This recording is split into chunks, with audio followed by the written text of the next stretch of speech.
Hello friends, good morning. So today we will be talking about Spark primarily. We'll start with Python and then we will see all the core APIs for transformations and actions. So before getting into those details, let's recollect that Spark is a in-memory computing framework, in-memory distributed computing framework.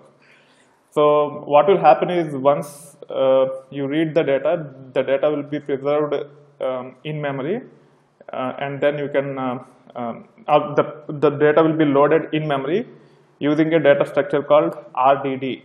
RDD stands for Resilient Distributed Data Sets. Okay, so we will understand what is each word about, what is resilient, what is distributed, and what is the data set, and then we will be doing processing on top of that. Okay, so let me start whiteboarding. I'm starting Essentials tool.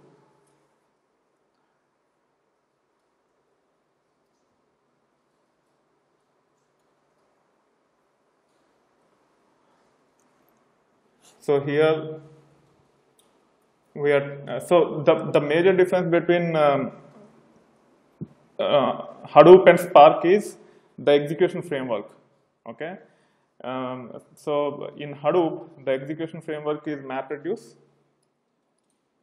and in Spark, the execution framework is Spark engine itself. It does not use MapReduce execution framework. Okay. So that's the major difference between Hadoop and Spark. MapReduce is the execution framework in Hadoop. Okay. And so the way Spark execution framework works is it will try to read the data from whatever location you say, and then load into memory in form of RDD. R for resilient. This D is for data sets, and this is for distributed. Okay, so when you actually read the data in MapReduce, you have the data in HDFS in the form of blocks, right? A file will be nothing but a set of blocks in HDFS, and then there will be mapper for each of the blocks, and this map function, when it is invoked, it will try to read the data in streaming fashion. It does not load the entire block into memory and then start processing it. It will read in the streaming fashion, and then it will apply the map function on each record at a time. Whereas when it comes to Spark, first it will load the entire file into memory. So you have the Hadoop cluster or Spark cluster, which will have multiple nodes in it. And for Spark, you can use HDFS as the file system, or you can use many file systems when you try to process data using Spark. So instead of reading the data in streaming fashion, means buffering some amount of the block into memory and then applying the map function on top of it, what it will do is first it will load the blocks into the executor memory, something called executor memory. So these things will the Spark will execute the application in the form of executors, and each executor will have the memory, and these blocks will be stored into the executor memory, and then from there it will start processing the data. And also between map and reduce, traditional MapReduce uses a lot of I/O, which means when you write a MapReduce application and when you execute a MapReduce application, MapReduce execution framework, as part of the shuffle and sort phase, it will generate intermediate files, something called intermediate files, and they will be maintained. And I will come back to the question. So those intermediate files will be maintained in the local file system of the nodes on which map tasks are running. And then once all the map tasks are completed, then it will start pushing the data to reducer. Until then, it has to write to file system. Whereas in Spark, it does not work that way. It will keep even the output of the previous function. It could be map function. It could be it could be a transformation. It could be an action. In Spark, we talk about transformations and actions. We do not talk about mapper, reducer, etc. So between the transformations and actions, the data will be stored in memory until the subsequent task start processing the data. So that's about distributed data sets, and those data sets will be in memory. And what about resilient? So when it comes to Spark, resilient is similar to fault tolerance in MapReduce. When it comes to Spark, so first these blocks will be loaded into executor's memory, which is nothing but RAM, and these executors might crash for whatever reason. It could be hardware failure, it could be improper memory configuration on some of the hosts. It could be anything. It could be for several reasons, especially for hardware failures. These executors, which will try to process the data, might crash. Okay, and when it crashes, it has to restart on some other machine. So in that, when it comes to restarting that, it will again try to load the data which is being processed by the executor, which is crashed. The same block will be loaded into the memory of some other executor. A new executor will be started. Executor task will be started, and this will be cached into the memory, and then it will start processing the data. So that is called as resilient. So it can self-correct itself in case of hardware failures by recreating an executor and reloading the memory and then processing the data. So that is the RDD. RDD stands for resilient distributed data sets. It is similar to Hadoop in many ways, but the term is completely different.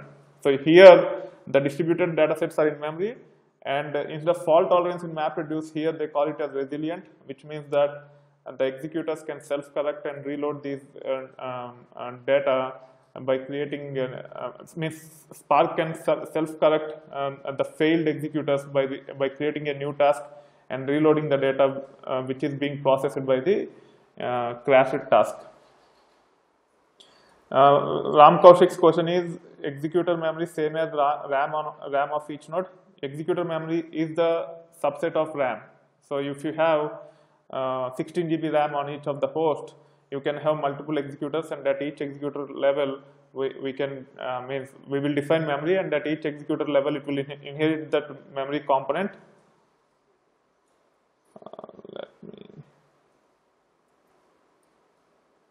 Okay, it will inherit that memory.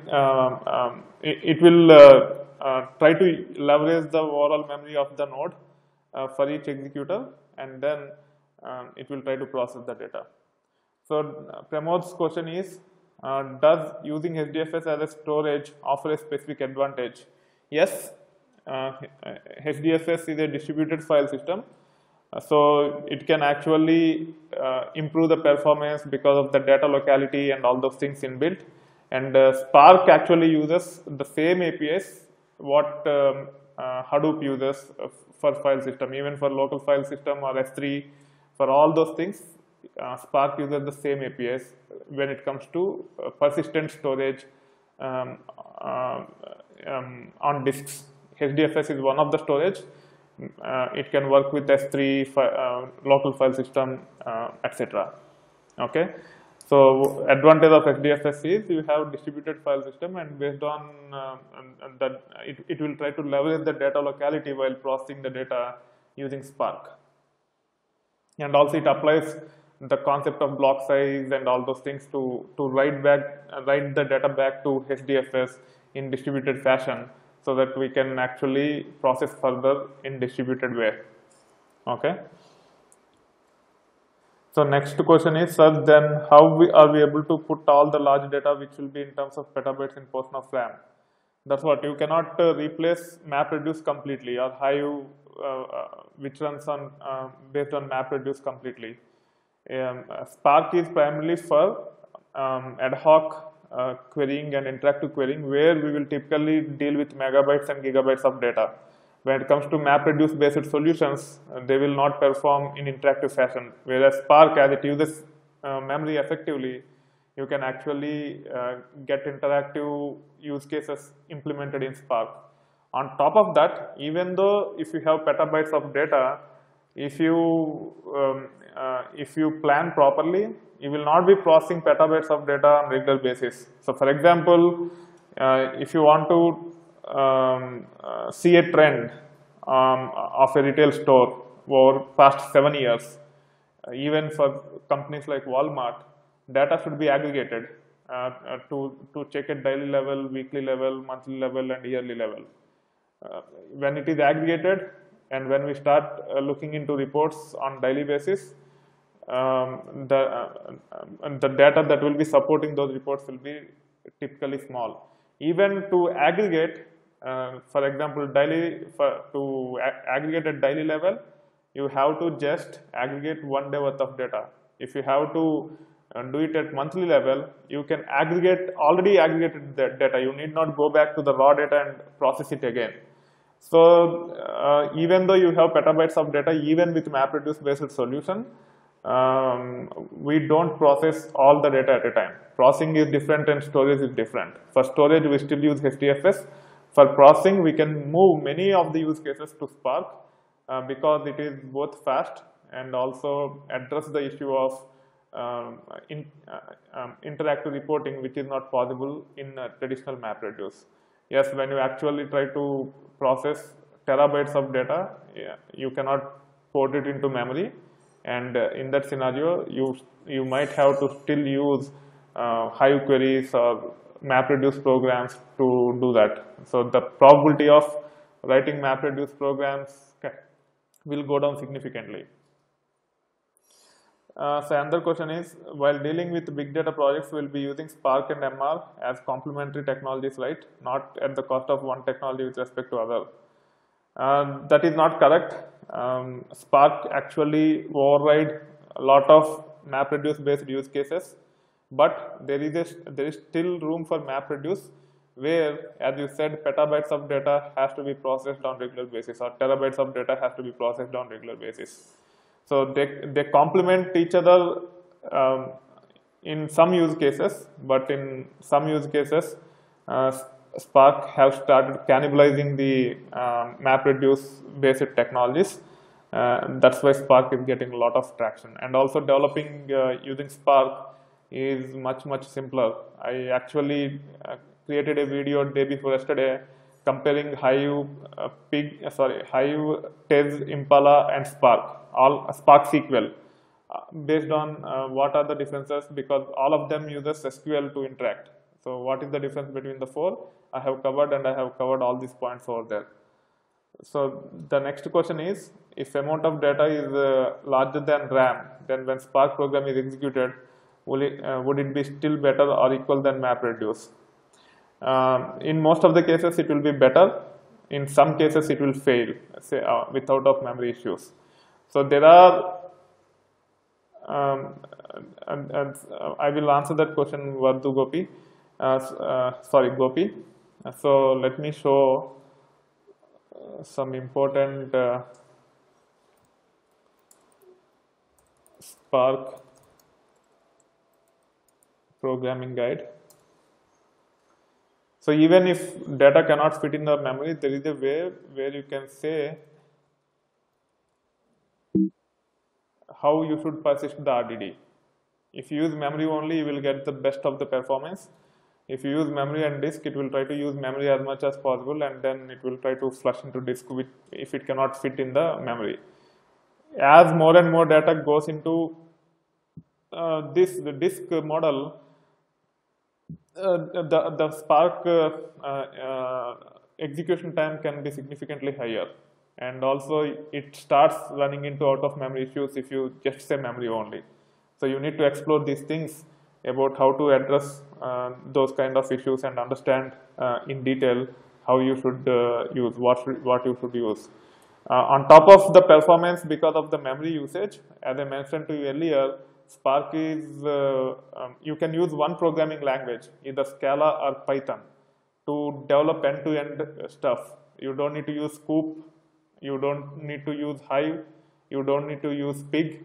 You just use a Scala-based or Python-based application, and then you can integrate all the things. You can get the data from multiple sources, load data into process data and then load into HDFS. So that can simplify even the development effort significantly.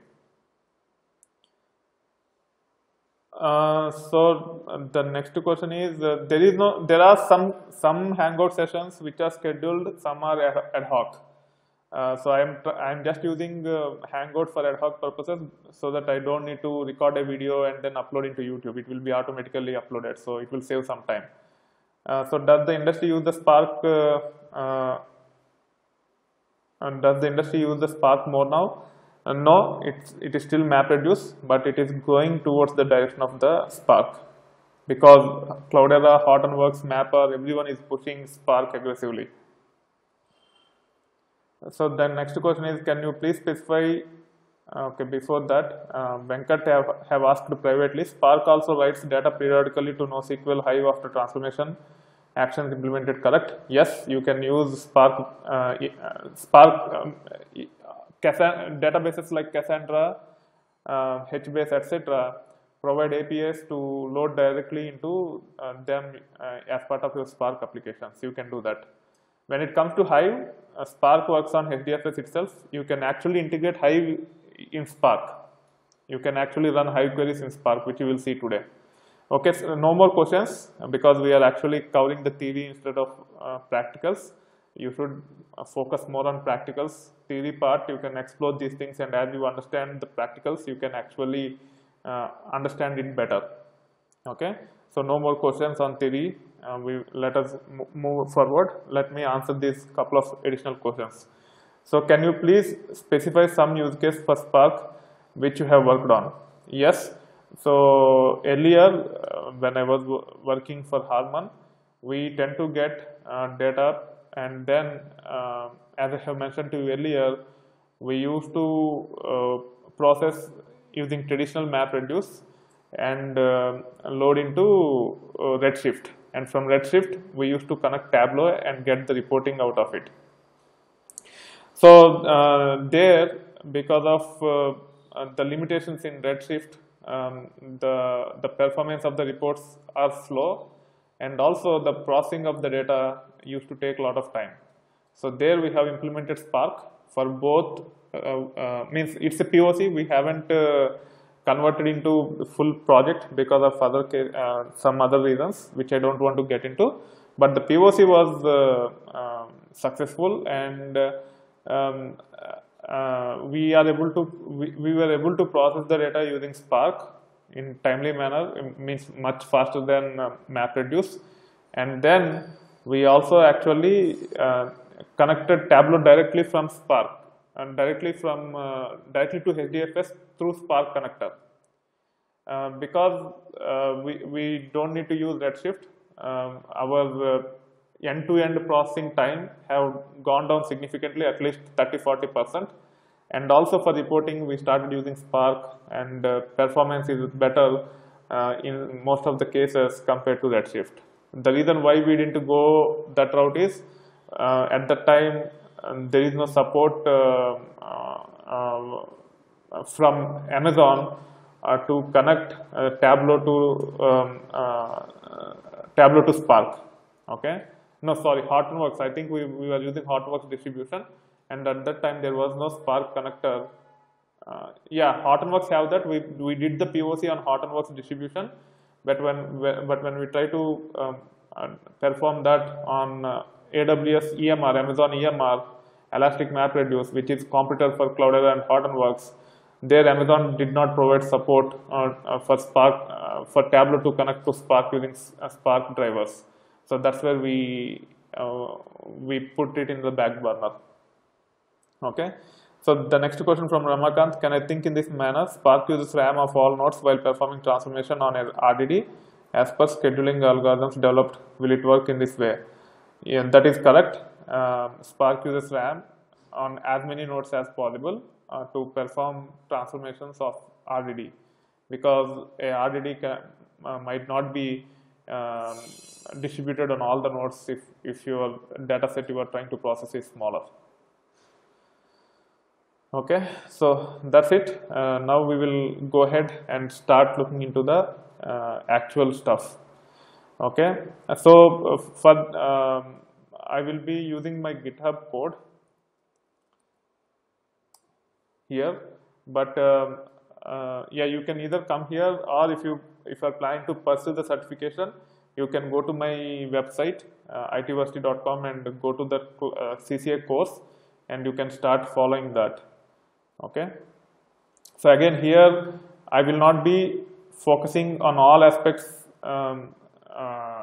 individually. So I will cover concepts for most of the stuff, and then I will try to write one big application which covers all the aspects that are important, or most of the aspects that are important till that point in time. So first thing you need to understand is how to launch. Let me exit from here, clear, and then rotate 4. Sorry, not this one.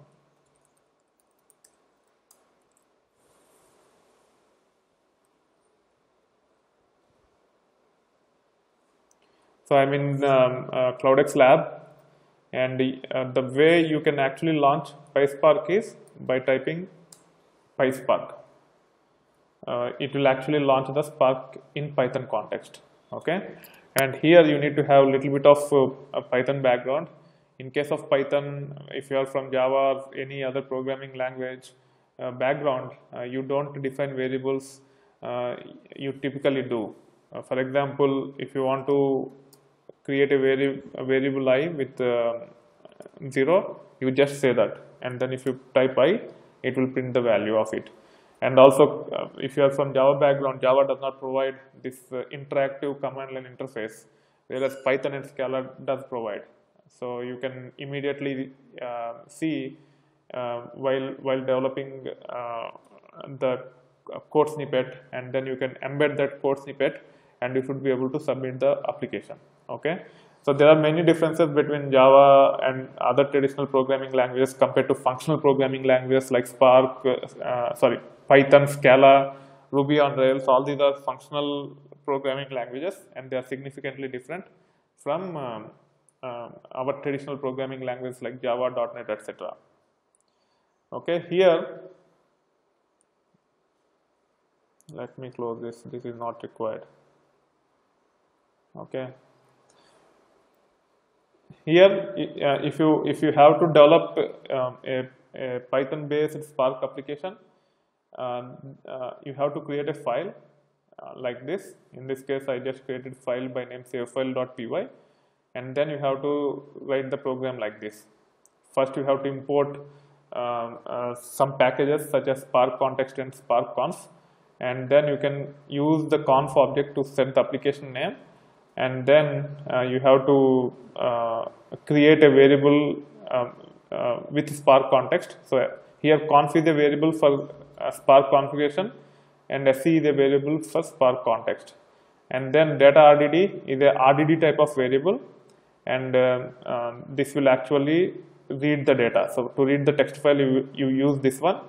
So here I will directly use this one because we have the data over there, and this one we will actually run towards the end of the PySpark. So we will develop a big application, and we will test it using PySpark by submitting as an application using Spark submit. Okay, and typically we will not use this print line etc. as part of the application, and you will do whatever processing you want to do, and finally if you want to save, you can actually write this save as text file function. Means depending upon the file input format, you will define what type of function you should use, and then you can save the data into the HDFS. Okay, once you write the program, you save it and come out of it, and then you can submit program like this.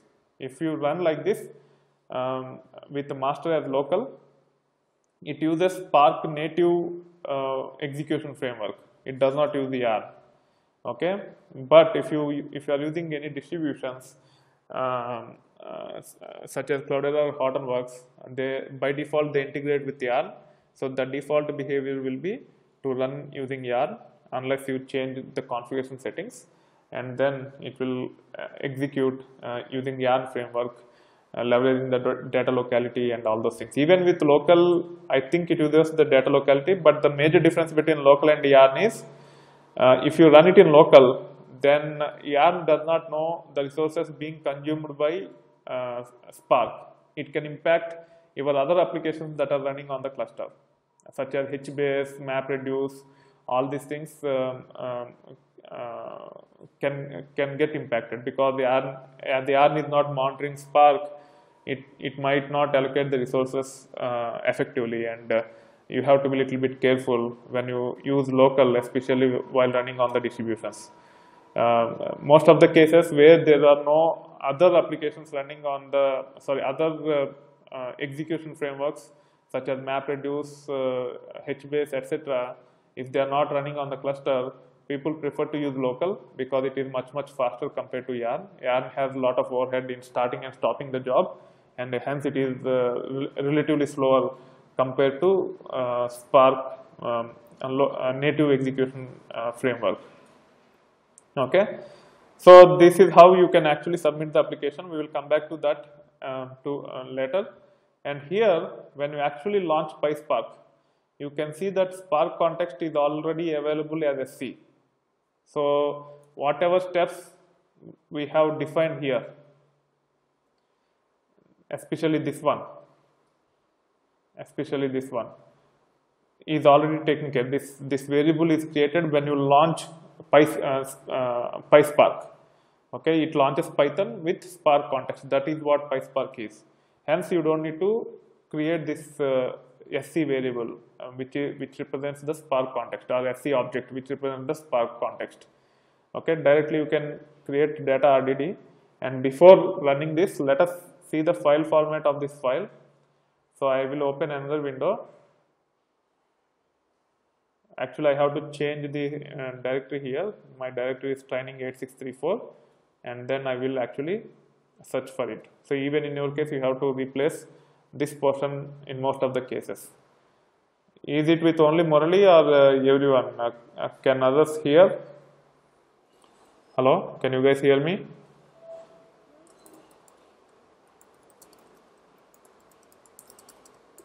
Okay, I'm just typing to Murali that he has to reconnect.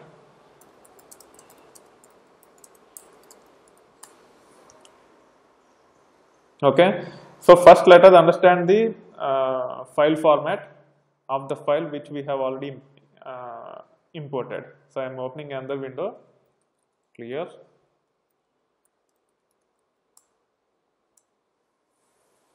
Okay, Venkat is asking the question. So it will create a Spark context object. So SC will be having the Spark context object. And then you can use SC to invoke the functions available as part of the Spark context class. Okay, so now I have launched the other session and I am checking what we have under user.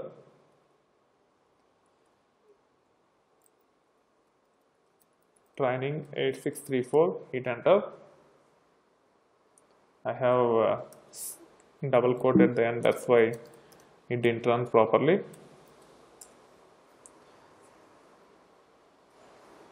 So you can see there is no data here. So let me use some other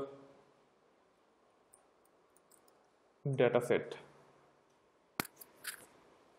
So there is data here, and then we have to determine whether it is text data or not. So for that I am using tail command here, and then when you use tail you have to give the complete path of the file name. You cannot actually give the patterns the way you can give it cat, etc. So here you can see it's a text data, it's plain text data. So let me take the question. Someone have asked the question. The question is, we are getting data from local. Very good question, Sai. Okay. By default, when you try to use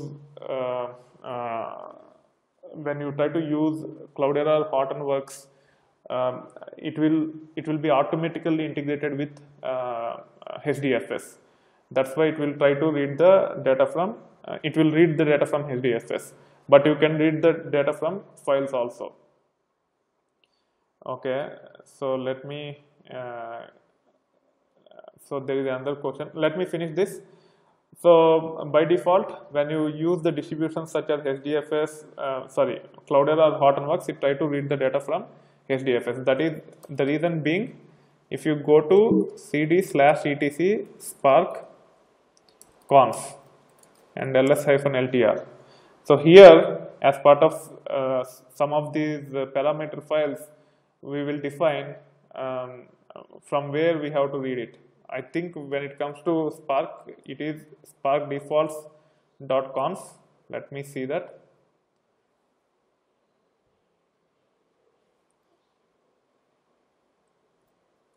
Somewhere it will be specified, or it could be spark env.sh.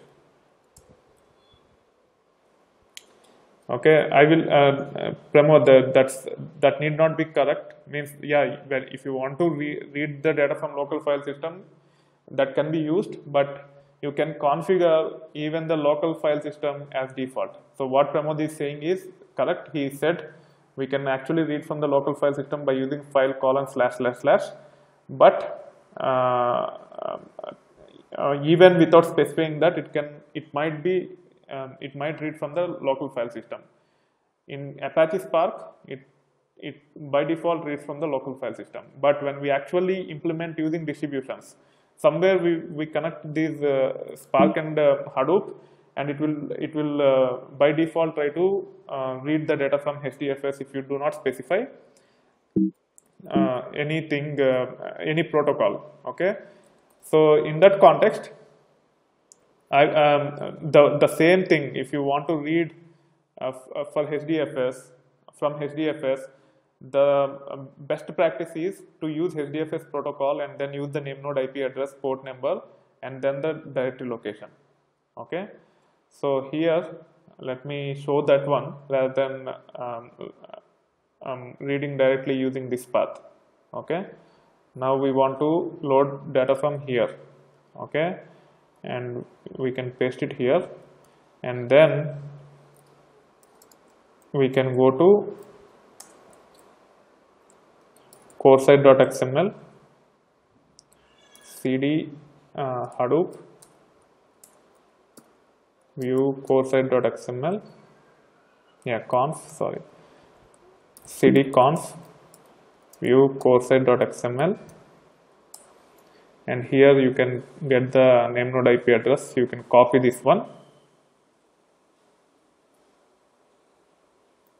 Okay, so this will make sure that whatever the defaults are set, it will definitely make sure to use HDFS file system. Similarly, as Pramod have mentioned, it will be a better practice to use file : /// to read from the local file system from where you are trying to run the program. Similarly, if you want to read from S3 of AWS, you can use the S3 protocol, and you can read it directly from S3, as long as you set up the connection between the node from where the jobs are running with S3 by providing the credentials, it will work. Okay? Yeah, that's fine. So Mohan is asking what's the meaning of conf equal to conf. So I will come back to that later. So let me finish this now. Okay, now to read the data, what we can do is in the PySpark, you can actually create a new collection by invoking text file function of Spark context and providing the path. Okay, there is a new line character at the end. Now the data RDD is created. Okay, and then if you want to print whatever is there in that, you can say data RDD dot. If you say collect, it will read everything. Instead of using collect, you can say, let me recollect the syntax.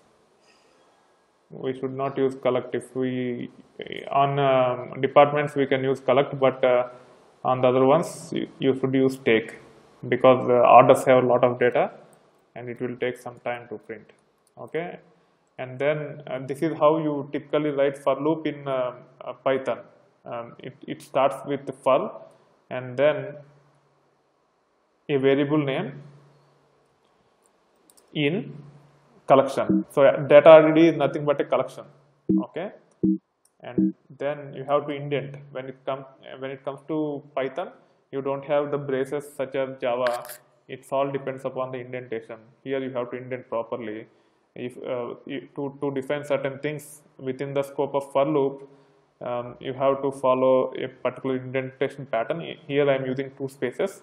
You can use 4 spaces or whatever it is. I think, but I'm not 100% sure about it. But typically I use 2 spaces as indentation. Okay, and here I can say print of I. So it will read through the collection and it will print the data, and then hit enter. Now it is actually submitting the MapReduce job. So before, if you see, when you ran sc.txt file, it said it tried to store the data in memory, but it did not. Actually, it will not read. It will only tell this is what it will do when it actually starts reading the data. Depending upon whatever amount of memory it has created and whatever amount of data it has to read, it will try to inform you that it will use this much of memory or this much of resources. Okay, and then when you actually give an action on the action on a particular object. So what is an action? Again, you have to go to the documentation. Here, if you go to the Spark programming guide and go to here. So when you actually invoke these actions, only then it will actually run the program. Until then, it will just build the flow. So this is called as lazy evaluation. It will not execute the program until it see a particular type of API call. In this case, those API calls are called as actions. Until it sees the actions, it will not execute the program. But when we actually provide an action on an object, it will automatically start processing the data. In this case, it read the data from orders from one of the file, because I have used take of 5. So I just try to read the 5 records, and hence it read the data and it displayed. Okay, this is how you can read the data from HDFS or local file system or S3, whatever file system you are trying to read the data from, and then subsequently you can process the data, and finally you have to use actions to execute the program. And the action could be to provide the information as part of the standard out, or it could be to save into the HDFS or local file system. Okay, so there are a couple of questions. I saw in a documentation that 4 spaces are used as indentation. I don't think there is any rigid rule. You can use whatever is you feel comfortable. So Gopi is asking, does the parallelize converts a set to RDD? That is correct. So there is a function called parallelize. It is only for exploring the functions when you don't have appropriate data sets. Here we already have the data sets. Parallelize we typically do not use as part of the application development. It's just a API which is provided to you to quickly generate a set of data into an RDD, and then you can apply all the transformations and actions to play to understand those things. But more than that, it will be better to start developing end-to-end applications, reading data from HDFS, process the data, and then write it back to HDFS or whatever file system you want to write to. Okay, now I will talk about Mohan's question. What's the meaning of conf equal to conf? Okay, so let me go back to here and go to the GitHub code. So it is part of submitting the MapReduce application. Okay, here So Spark context, we have to pass the configuration object to the Spark context. So this is Spark context has a parameter called conf.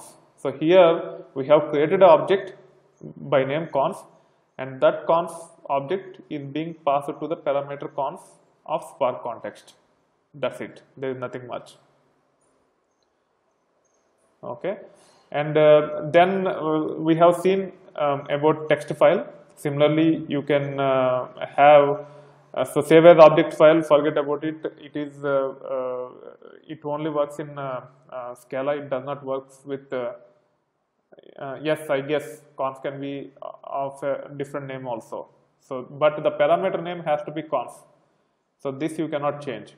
This one can be anything, whatever you have defined here. Okay, so similar to text file.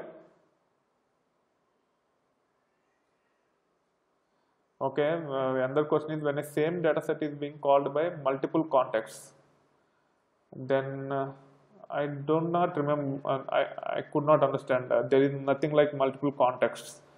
Either you have to run in Spark context, or you have to run in Hive context, or you can switch between multiple contexts as part of the program, but at any point in time it will only run with one context. Okay, and if you write a complete flow as part of a Spark based application, before switching the context, typically we will write back to the HDFS and we will try to process the data. So for example, if you want to define a structure on the data set, store in HDFS, and then write a Spark SQL on top of that. First we will read the data, perform the operations, store back into HDFS. We can define the structure using data frames, and then we can actually write the SQL on top of that using Hive context or Spark SQL context. Do we need to create a SC every time when we run a job? Yes, it is part of the application, but when it comes to writing code snippets, that is not required. SC will be preserved unless you overwrite it with something else. Again, these are all too much of theoretical questions. You don't get into those many details at this time. First, you should understand practically. Then most of these questions will be addressed automatically. So the question is, do we need to follow any separate protocol in order to process data in RDD, or can we directly do operations on data in RDD like data mining? I could not understand that question, Sai. We will talk about that later. Pramod said, does save as text file work only on HDFS? I'm facing issues while saving it to my local file system. I think you should use file : / and give the path. It should work. It's the counterpart from the counterpart for the sc.text file. Save as text file is counterpart for the text file. Text file reads the data. Save as text file writes the data back. Probably the issue could be, there could be an issue because if the save as text file runs in MapReduce, it might not be aware of which file system it has to write to. Onto which server it has to write to. Probably that could be the issue. I have never tried that, but if it does not work, that could be the issue. It might be so. When Spark executes, it executes on the nodes that can be different from the client to which you are running the job from. In that case, it does not know where to write.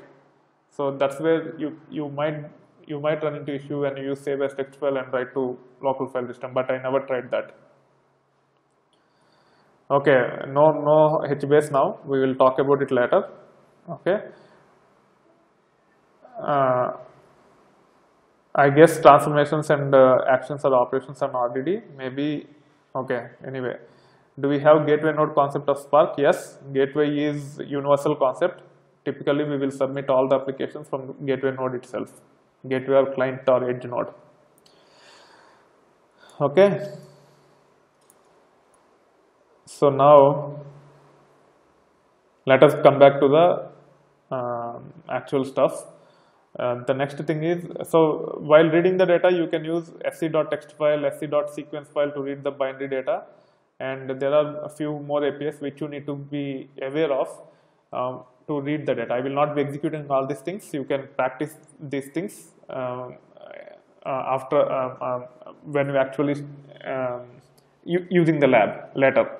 Okay, so the next thing is sequence file. Sequence file is one of the most prominent file formats which is being used in HDFS. So Spark supports that. And to read the sequence file, you can use sc.sequence file function. So there is an API provided as part of the Spark context itself. To write, you have a API called save as sequence file, and that is on top of RDD. So this is on to read the data, it is on Spark context. To write the data back, it is on the RDD. Even with save as text file also, it works on top of RDD. Okay. Here, when you try to write the data back to HDFS in sequence file format, we have to tell the metadata. Sequence file is a key value format. You have to tell what is the key type and what is the value type. The key type can be null also. Okay, and if you want to store it as null, the key as null, you have to use none as key and value as this one, value as the record. And here you need to understand a very important concept called lambda functions or anonymous functions. Most of the programming languages such as Python, Scala, etc. supports these lambda functions or anonymous functions. In Python we call it as lambda. And we actually define like this. Okay, lambda, and this is the variable name. This is not the function name or parameter name. And here there is no name for the function. We are directly providing the functionality by actually passing the parameter with name x to whatever functionality we want to provide. So it could be a simple expression like this, or we can actually invoke other functions also. You can write more complex logic also here. Okay, so here what we are trying to do is, as we cannot directly save as sequence file, because sequence file always expects key and value. So we have to apply some transformation. So for transformations, Spark provides many APIs. Map is one of the most basic ones. So here we are using map transformation on data RDD, which is an object which have resilient distributed data set, which is read using save as text file here. And then as part of the map function, we are invoking a lambda function. And as part of the lambda function, we are saying the output of the lambda function has to be a tuple. So this is called as tuple. A tuple is nothing but a 2 attribute value. So the first attribute type is none, and the value is null, and the second attribute in the tuple is the record itself. So this is nothing but the each record based on the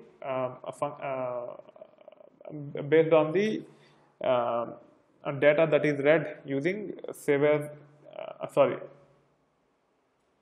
text file. So data RDD is a collection of type text file, and the map function, when we invoke on this data RDD object, will be applied for each and every record. And here that record we are passing it as parameter, and the parameter name is x. And here we are emitting as a tuple with null as key and the record itself as value. So here, without predefined key, using null as key, it will try to write each and every record into a sequence file. So if you want to save it as a sequence file, you have to apply the map transformation, and then you have to implement the logic, whatever you want to split into key and value pairs. Here it is null and record. Here it is we are splitting by comma as delimiter, because the data is using comma as delimiter, and hence we are applying another function called split. And then we are actually applying a function called tuple. What tuple will do is, it will whatever is the output for this. So the output for this will be the value before the first comma, and the second one will be the output. Okay, so here if you look into the orders data, so this will be the first value before the first comma, and this will be the rest of the value. So here we are actually applying a function called tuple on split function, which will actually split each record into two pieces. One is the order ID itself, and the second one is the rest of the record, and then we are creating tuple on top of that. And when it is stored as sequence file, it will store as key and value tuples, and the key will be the order ID in this case, and value will be the rest of the stuff if we try to apply that on orders. Okay, you can also define a variable like this path, and then you can pass the path as part of the sequence file function here, or wherever you try to apply this. Okay, so there is another question, where are we mentioning X as record? So there is no mention of X as record.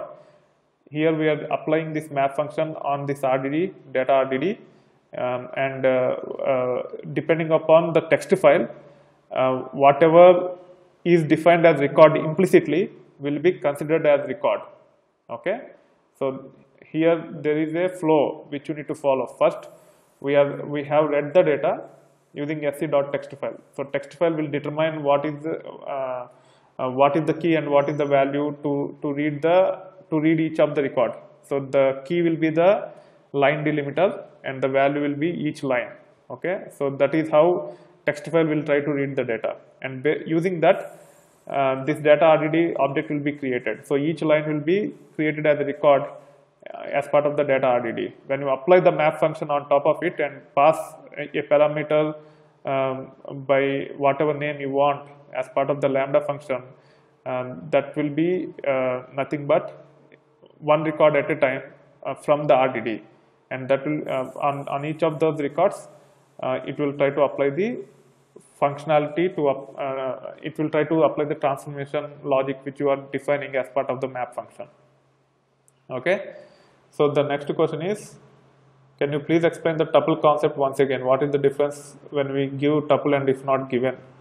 So tuple is nothing but key value it's a two attribute record. Tuple is nothing but a two attribute record. So here typically the first one is termed as key and the second one will be termed as value. Don't worry if you don't understand at this time. When we actually perform more advanced transformations, it will be clearer to you. Okay, and here we can actually see what is happening for I in, okay, and take off 100, print of I,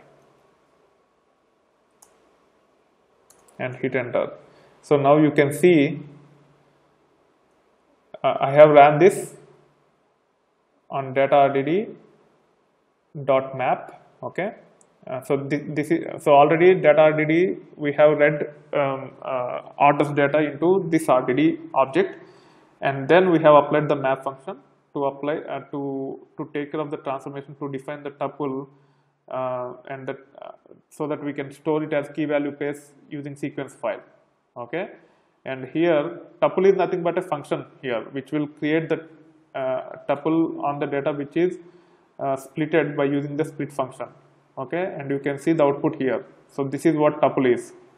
It's nothing but a key and value pair, and the purpose of this will be afterwards we will perform a lot of by key operations, and also when you actually apply transformations further after transformations and actions further after the map, you have to understand or you have to pass it as key value pairs only. So for all those purposes tuples are important, and you will understand that very soon. Don't worry about it. So the next question is, it would be great if you make some video on lambda function for explanation. Um, yeah, I will actually, I'm planning to create courses, a quick course on Scala as well as Python, which will cover basic operations, and our core programming aspects of both the programming languages, which includes the collections and also the Lambda functions. Okay, that is more of a programming language concept than Spark concept. Okay, anyway, we will proceed further here. So this is about sequence file and text file, and we can also perform operations on JSON. Spark provides APIs to read the data from JSON directly and also write data back in the JSON format. You can see the code snippets here. And another very important thing which you need to understand on top of the text file, sequence file and JSON is save as new API Hadoop file. Okay, so it's a generic form of storing files in Hadoop file formats. So so for example, if you want to save data in Avro format or ORC format or whatever format it is, and if there is no API provided as on top of the RDD in Spark, you can use this generic API called save as new API Hadoop file. You can give the path from to where the data has to be written. You can give the fully qualified path of the class name, about the output format which you want to use, and then you have to pass additional parameters. For sequence file format, we need to pass key class and value class, and we have to pass those things, and then it will try to apply this whatever custom class we are passing here as the file format while writing back to HDFS. Okay, so this one you just have to practice, then only will be able to understand. Here I have given example of sequence file output format. I think that is more than enough for most of the scenarios, but you need to understand that there is a way that you can write data back into HDFS using custom file formats also, which are supported as part of the Hadoop APIs, and you can invoke this using this save as new API Hadoop file, and then provide the path and the class name for the file output format. And what is for sequence file, it takes key class and value class. For other file format, the parameters might be little bit different. Okay, so this is about reading and writing, reading data from HDFS and writing data back to HDFS. On top of that, I will also demonstrate how you can actually run the queries in both Hive context as well as SQL context. Okay, so by default, when we launch PySpark, I am exiting from here. This is how you exit, and then you have to give the brackets to exit from Python. Okay, and then if I run PySpark again,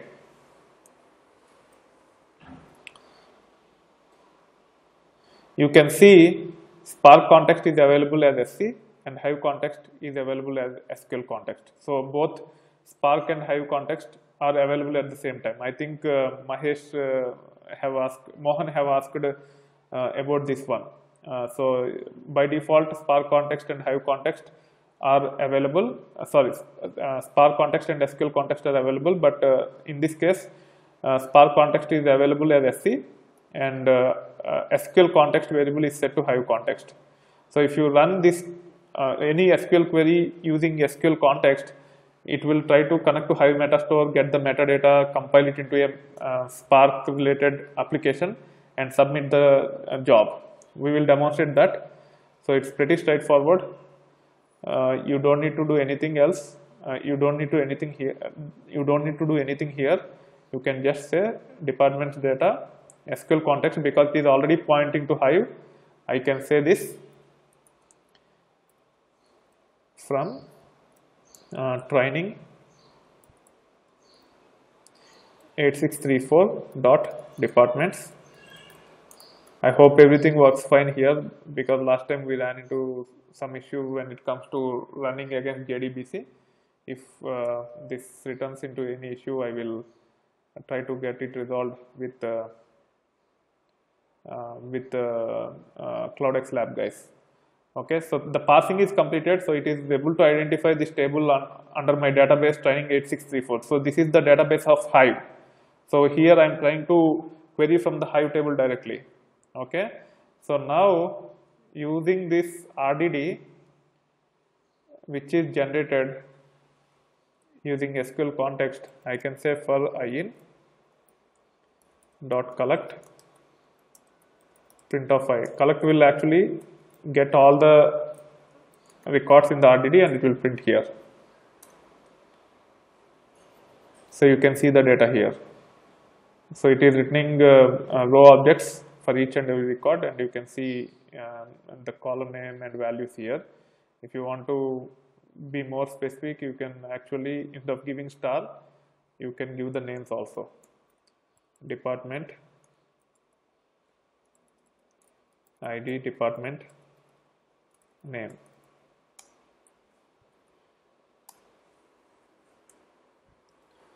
Okay, so you can also skip some of the columns if you want.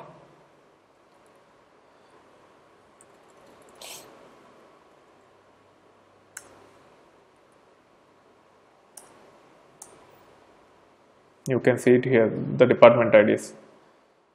So can I interchangeably use the data from Hive context to Spark context? Yes, you can do that. You don't need, yeah, you can actually, that's what, you can actually convert into RDD, and you can use the whatever processing you want to do that is supported by Spark. You can also, sometimes what will happen is, so sometimes what will happen is all the functionality which you need to implement might not be available, or might not be, you might not be able to translate into a SQL query. So in that case, whatever can be done in form of SQL, you can write as SQL, get the data using the SQL, and then you can apply the additional transformations. That is also possible. Okay. And if you want to run in Spark SQL context instead of Hive context, if you want to run in Spark SQL context, you can do this.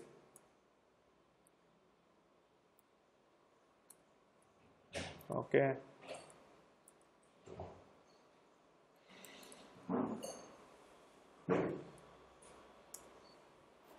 And then here, if you run this query, it might fail because it does not understand. It is trying to get something from Spark rather than from Hive.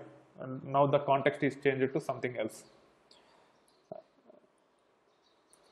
Okay, so in that case, what you have to do is you have to use data frames, or there is some work you have to take care from the by defining the structure on the fly. So that one, I'm not sure whether I have the example here. No, I don't have the data frames example. So we can use data frames and we can actually define the structure and then run the queries using Spark SQL. So you don't need to have to run in Hive context to run SQL queries. You can create you can create the structure on the fly within the Spark context itself, and then you can use SQL type of queries to process the data further. Okay, that is also possible with Spark. It need not have to have Hive installed to run the queries. You can leverage a concept called data frames, which I'll be covering later. Okay, so now this is the example for word count program. So here, if you think about the word count program, you have to read each line and you have to divide each line into words, and then you have to apply the logic to get the word count. So what flat map will do is, depending upon the transformation that is done on the split, based on the split, it will try to it will try to flatten it out. So let me show example here. Let me create a word count file. So I'm exiting because this is important, and you need to understand the difference between map and flat map. It is a very common question for the interviews especially. Okay, here what I'm trying to do is I will just copy this one Okay, and then I will create a file called wordcount.txt, paste this one, save it, and then Hadoop fs -put wordcount.txt user training 8634. Now it is copied.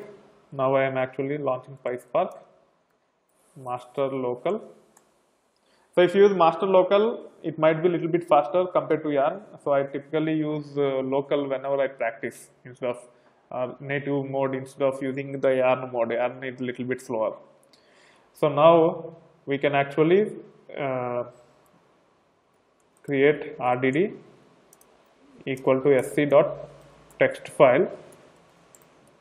Our file is under user training 8634 word count. Let me see the actual file name. Yeah, word count.txt. I was not sure whether I have underscore or not. txt.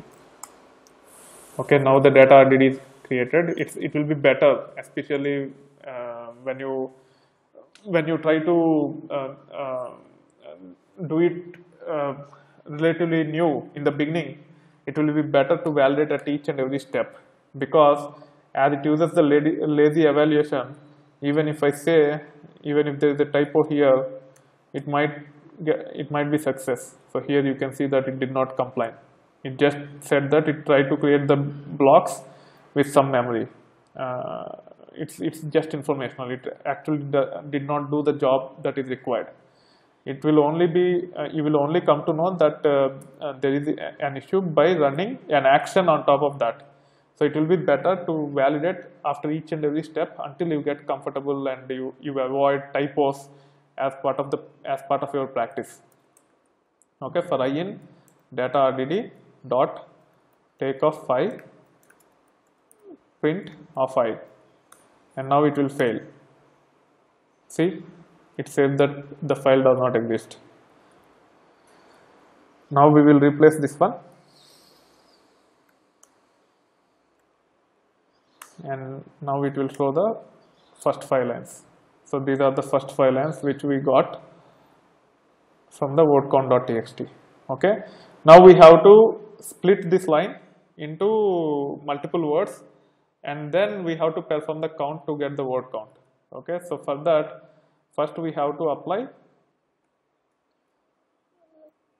data. I'm giving flat rdd equal to data rdd dot flat map, and whatever logic you give in the lambda function here, lambda, you have to give the parameter name. This parameter represents a record for each of the invocation. As I have explained, as part of the MapReduce framework, this flat map function will be invoked for each and every record, or map function will be invoked for each and every record in the RDD. It's not that it is applied only on the entire collection. It will be applied for each and every record in the RDD. And here the X represents that one record at a time. Okay, and then the logic is to split by space. Okay, after flat is done, now it has splitted by space. If you want to preview for in data flat rdd dot collect print of I and hit enter, and you can see that each and every word in the each and every line have actually flattened by delimiting by space. Now we have to transform this to give a numeric value 1 for each and every word, so that we can actually count as part of the reducer. So here data map rdd equal to data flat rdd, we have to apply map function, and again the map function will be invoked for each and every word here. Okay, lambda record, okay, and here I just have to create the tuple record comma 1, okay, and hit enter. Now if I say for I in data map rdd dot collect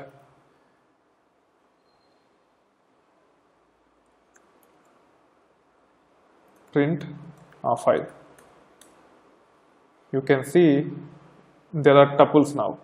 Now if we want to get the sum, we have to just add by holding the key. So here the key, the first attribute in the tuple is nothing but the key on which we have to perform the count.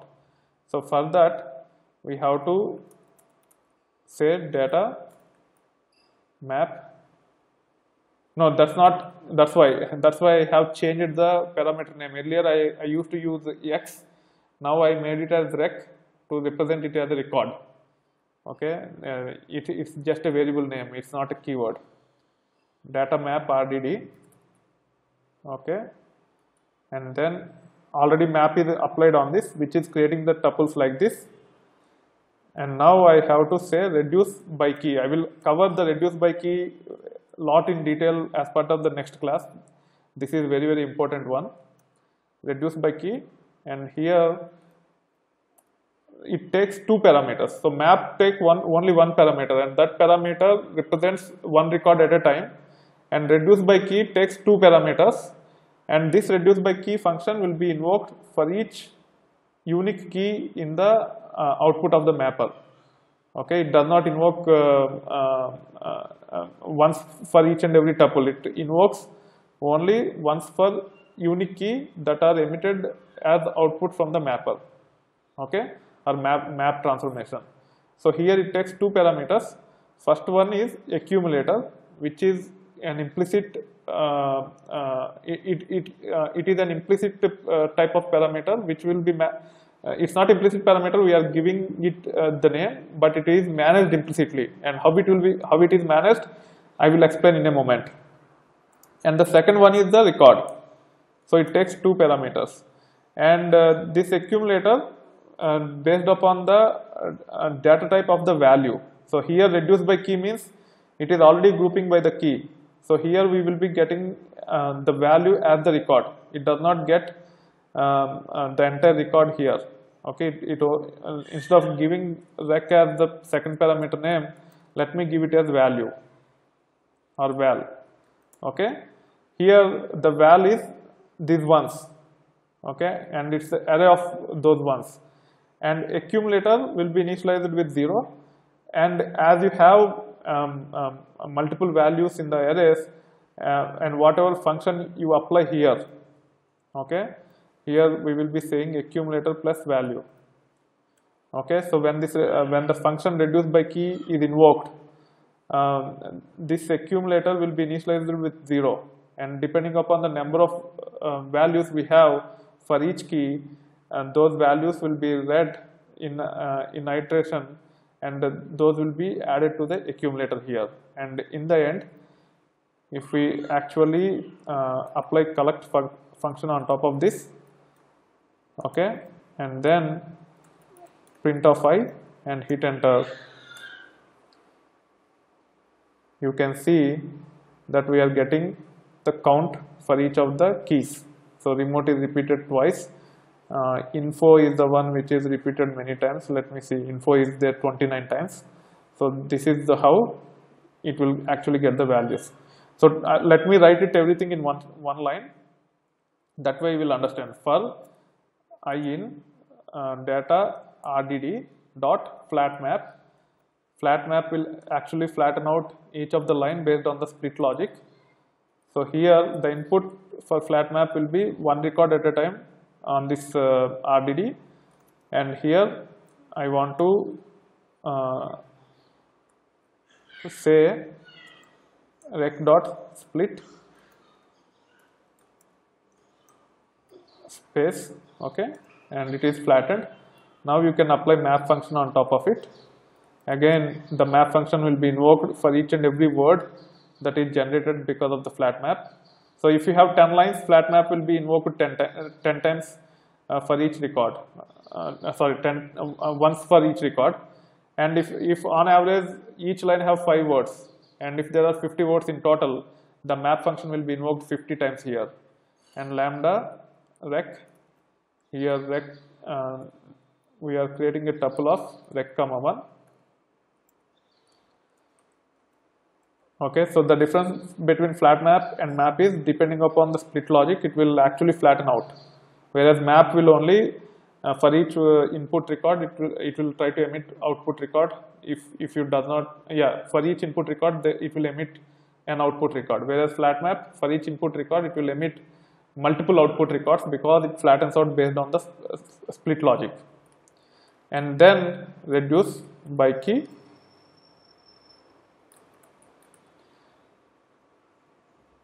Flat map and map are functions. They are not keys. They are APIs, are transformations that are available as part of the Spark. Okay. If you use some other program, some other execution engine with Scala, there might be the same APIs, but the functionality might be different. Here, these are Spark-based APIs, which are picked from the transformations, and these APIs are invoked on top of RDDs. Even the reduce by key is another API. So flat map is one type of API, one type of transformation. Map is one type of transformation API, and reduce by key is another type of transformation API. Flat maps process one record at a time and try to flatten out into multiple records. Map function will try to process one record at a time and apply the transformations at the record level, and reduce by key is used for aggregating the data, the transformations to aggregate the data. Here, reduce by key will take 2 parameters. One is accumulator, and second one is the value. And here we are saying add those 2 things. So accumulator will be initialized to 0 after first iteration. So let's say you have 1, 2, 3, 4. After the first iteration, accumulator will be 1. After the second iteration, accumulator will be 3. After the third iteration, accumulator will be 6. After the last iteration, accumulator will be 10. And in the end, it will actually print the accumulator. So whatever you are trying to add it here will be assigned back to accumulator. Okay. That is again the functionality of the reduce by key which they have implemented internally. And then collect. I will answer all the questions once I complete this one. Okay, so in one liner we can actually write like this. So this is not typical way of programming using traditional programming languages of Java or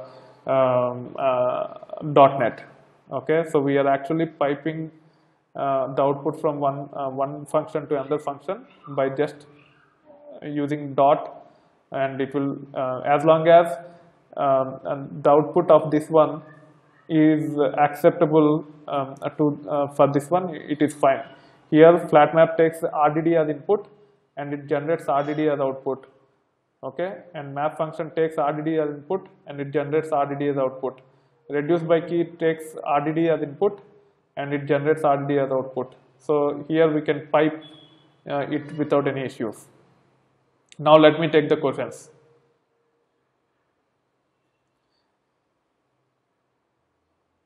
Okay, so there are many questions. So didn't get, wait, don't type any more questions. Let me finish whatever I have so far, and then we will see. There are many questions which I have to cover. So the last one is Mohan's, I have already answered. I didn't get keyword rec, missed hearing. So rec is not a keyword, it's just a variable name. While using reduce by key, it applies to our RDD, which could have partitioned on various nodes. Will Spark takes care will Spark takes care of this under the hood? That is correct. It will take care under the hood. There is similar to shuffle and sort phase as part of Spark also, and it will take care of all the overhead to group and get you the results back as expected fashion. And you will understand how reduce by key works internally when I talk about aggregations as part of the next class. So hold on up to that point, how it works internally.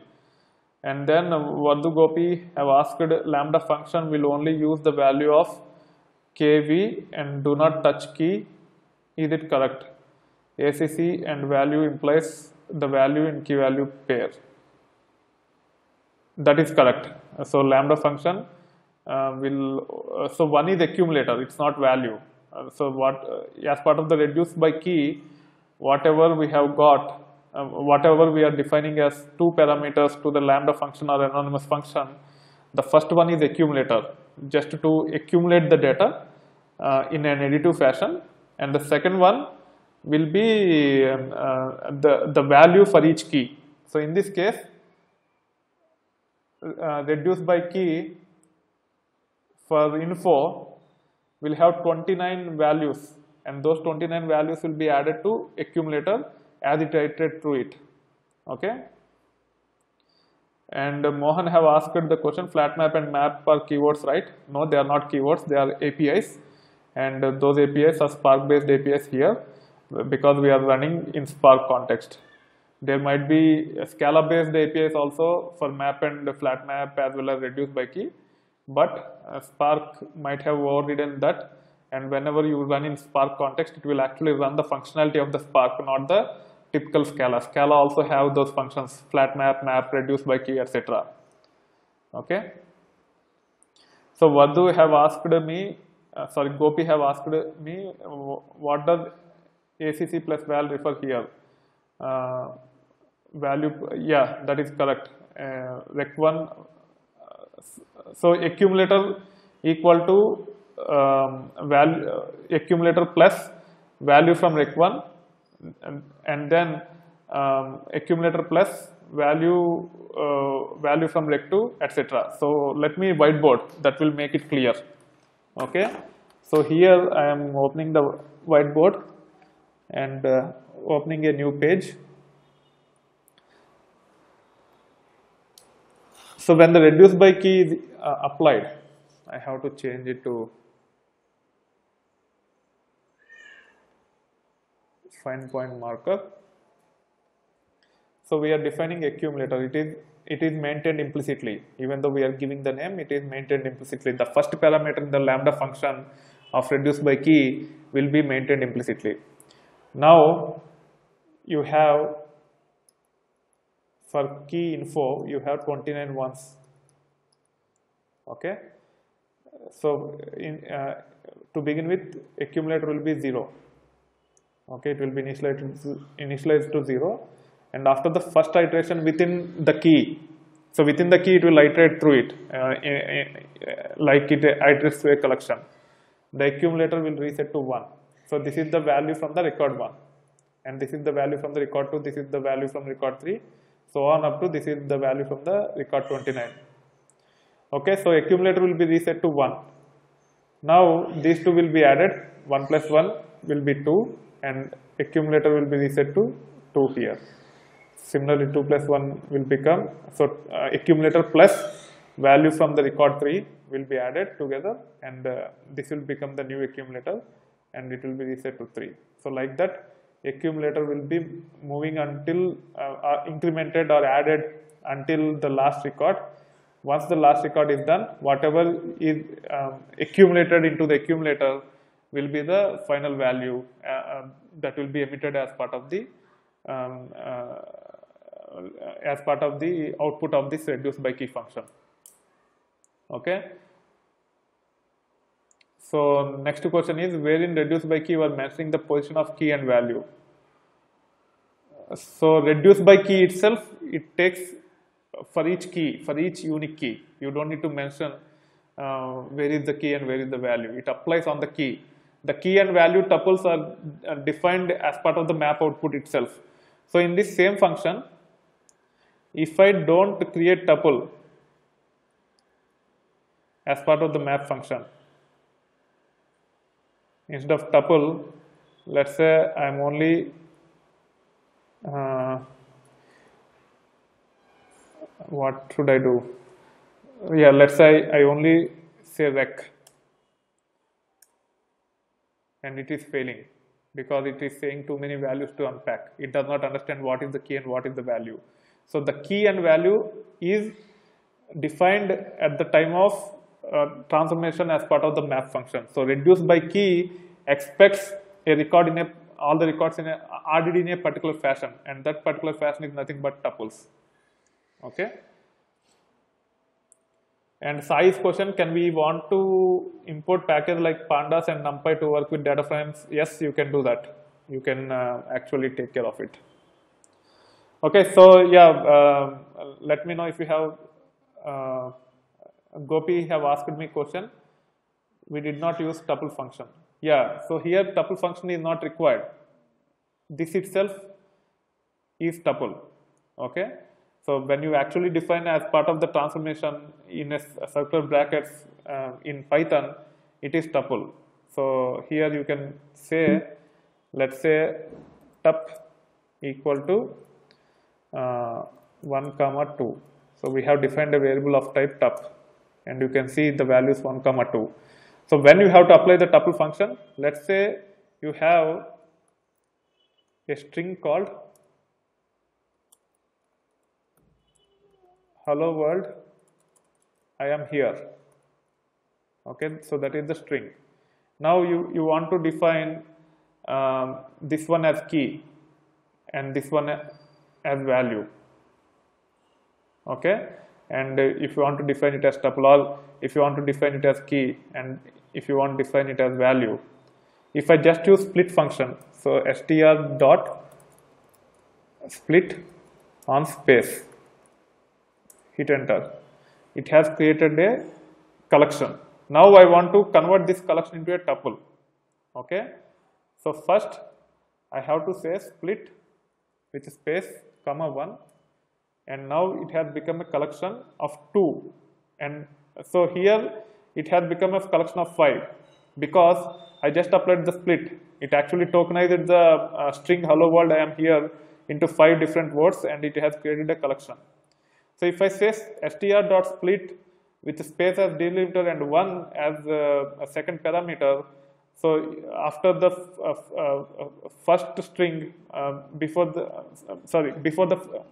so the first string before the delimiter will be 1 value, and the second string and rest of the string will be the second value, but the output of this function is collection. And if I have to convert it into a tuple, then I have to say tuple of string dot split,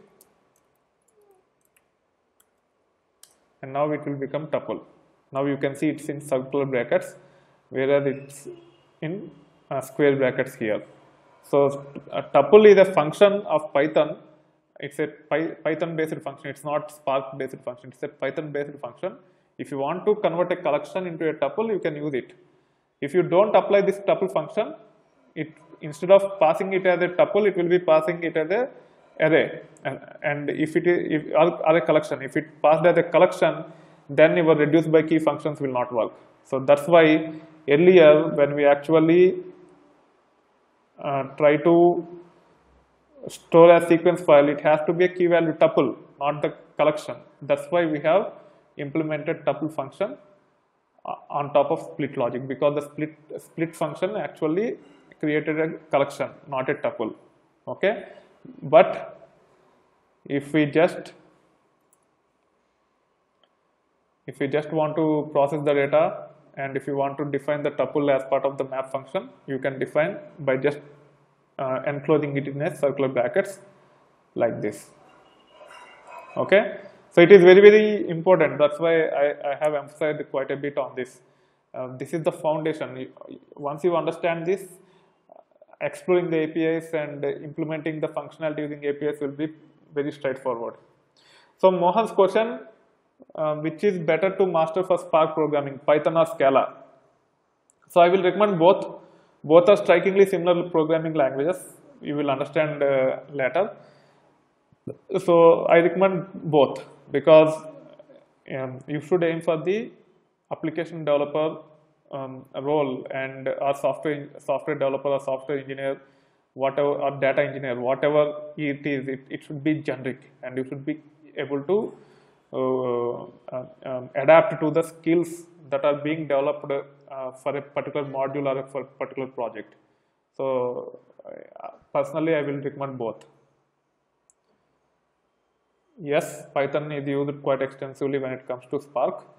Many companies use that, especially if you want to get a break in consulting firms or services organizations. You should have the knowledge of both, at least up to intermediate level, if not expert level. Okay, and yeah, so far we have covered how to read the data from HDFS and how to write it back to HDFS, and also we have covered quite a bit on map, flat map, and reduce. Before wrapping up today, let me go back to the document and revisit whatever we have covered from these transformations and actions. Okay, so from the actions we have seen collect, we have seen take. So these two are the functions which actually starts executing the program. Until then, using the lazy evaluation, it will just build the flow. Okay, unless you invoke any of these actions, it does not start executing the program at all. That's why it is very important until you get comfortable to validate each after each and every step to understand how it actually transforms it actually transfers the data from one transformation to another transformation to finally to the action. Okay, and as part of the transformations, we have seen flat map, map, and also the reduce by key. And as part of the next class, it's a very important class. Make sure whoever joined today, make sure you guys join.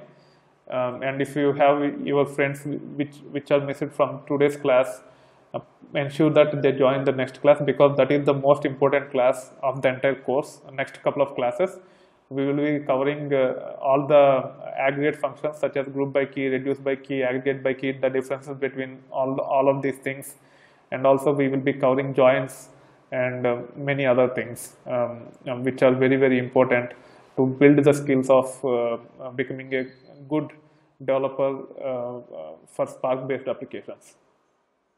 Okay, so next question from Mohan. I will take 4 or 5 questions and then we will wrap up for today.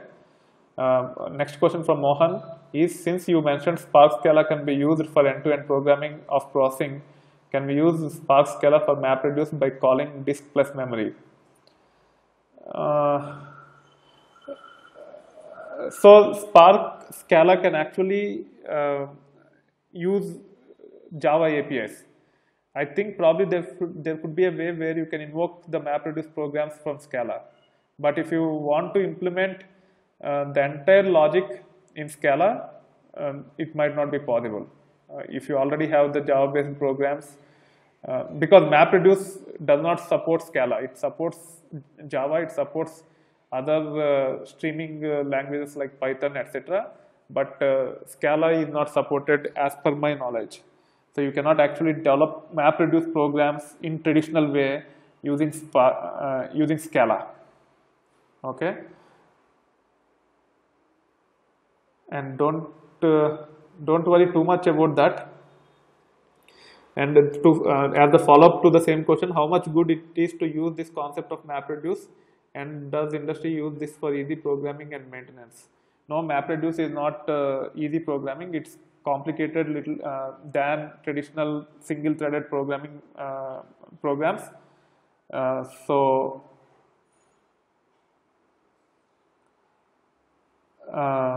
Single-threaded, it's actually complicated to write MapReduce programs, and using Spark, Scala, and Python, it is simplified quite a bit.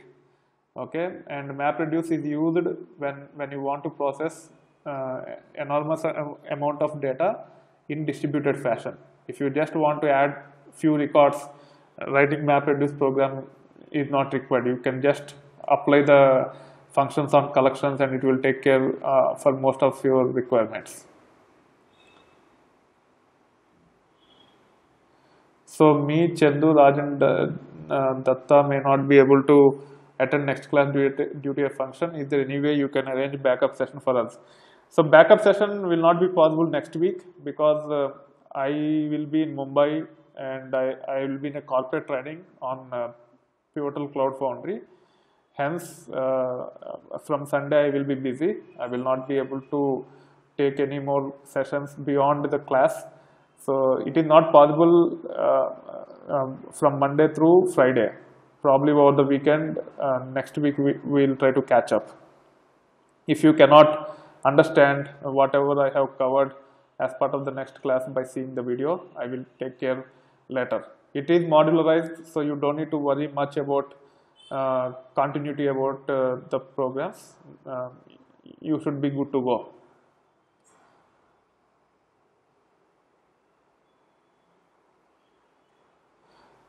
So how about Spark Python?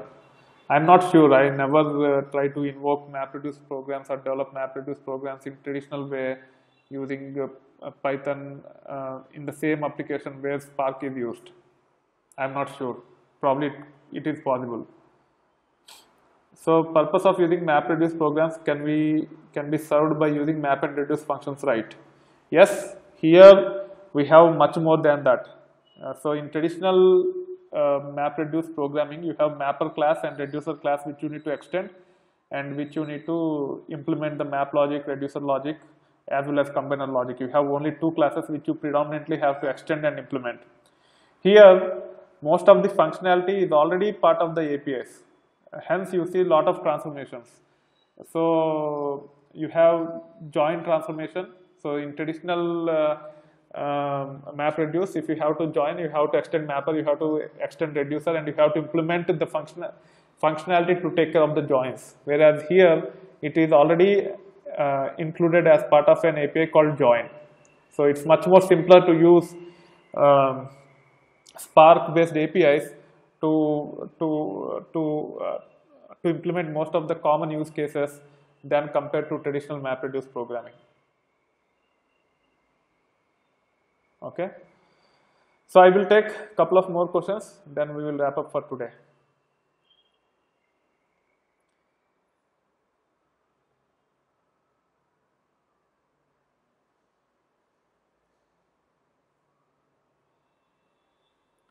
Okay, then I think there are no more questions. See you as part of the next class. Thank you. Bye.